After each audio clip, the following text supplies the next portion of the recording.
descent rose gently over the Pride Lands, casting golden light across the hills. The land was alive again, lush, peaceful, and humming with balance. Yet somewhere beneath that beauty, a quiet unease lingered.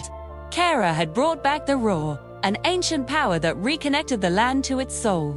But as with all gifts, balance demanded a price. In the stillness of dawn, Rafiki climbed the high stone cliffs overlooking the valley. The old mandrel's eyes were clouded with vision.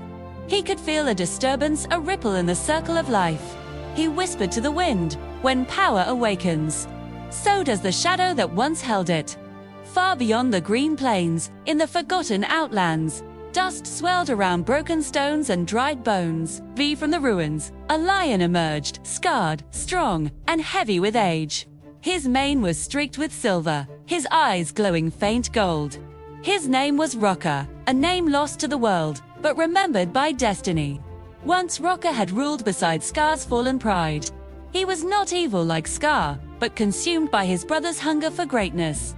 When the roar of the elders was lost, Rocker disappeared into the wastelands, his soul twisted by regret.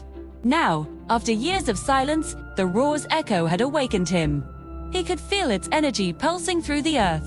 Through her, Kaira, he murmured into the dry wind. The roar is not yours to keep.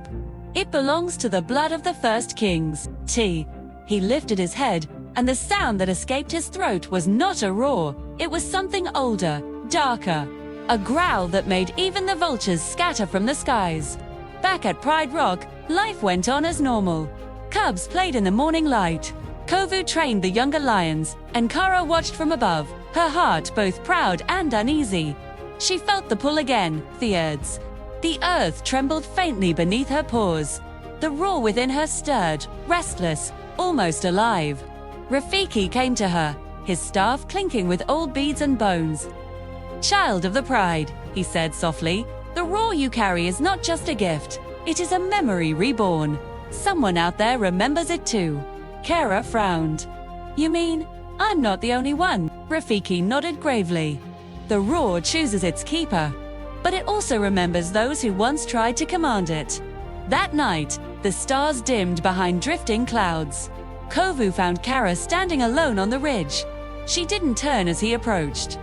"He's out there," she said quietly. "I can feel him." "Who?" "The one the roar remembers." Kovu stood beside her, his eyes scanning the distant horizon. "We'll face him together, as we always have."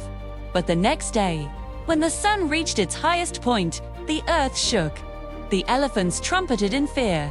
The birds fled the trees. And from the far edge of the savannah came a sound that froze every creature in their tracks. A roar, deep and ancient, filled with fury and sorrow. Kaira's chest tightened. She knew that sound. It wasn't hers, but it resonated with her roar, like two hearts beating the same rhythm. When the dust settled, the Pride saw a lone figure standing on the horizon. The old lion Rocker, his mane wild, his stance commanding.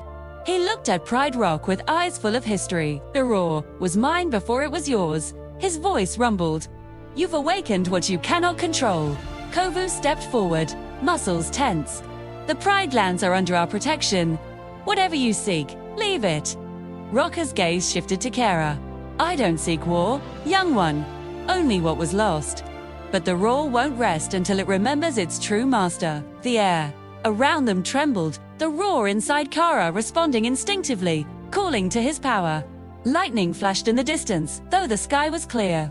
The spirits of old kings stirred. The balance of the circle was breaking. That night, Simba appeared in a dream, his voice deep and calm. "Kaira, the roar is not meant to be owned, it is meant to guide. But beware. Those who seek to control destiny often destroy it." She awoke with fire in her heart. "If the roar chose me," she whispered to herself, "then I will not let fear decide its fate." The next morning, as dawn spread across the land, Kaira and Kovu prepared to face Rocker, not with rage, but with courage.